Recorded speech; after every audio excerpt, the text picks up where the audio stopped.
The trial in a decades-old cold murder case is underway in Columbia County. Curtis Forbes is accused of murdering a friend in her home while her husband was at work and her 3-month-old son slept in another room. News 3's Brad Chaimson brings you continuing coverage on how each side is presenting its case.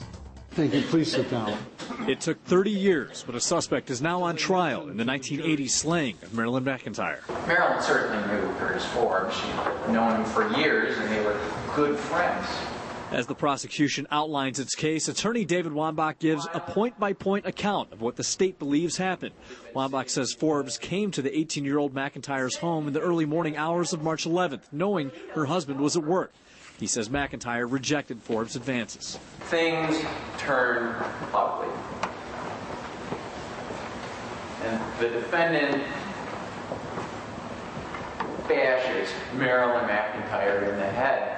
Wambach details the injuries, the fractured skull, the knife left in McIntyre's chest, and says McIntyre's blood will lead back to Curtis Forbes, proving his guilt.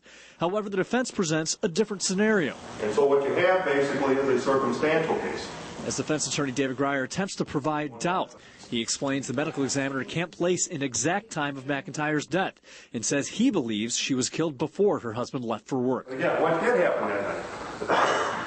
Obviously, Marilyn McIntyre was killed. Consequences and marshals hear the argument between a husband and a wife between 10 and 11 o'clock. The prosecution spent much of the day calling witnesses to detail Forbes' whereabouts the night of the murder. Now, there is an issue of blood allegedly found on Forbes' shirt the same morning McIntyre was killed. DNA evidence is expected to play a key role in this case, which continues again tomorrow morning. Brad Chaimson reporting tonight. Brad, thanks.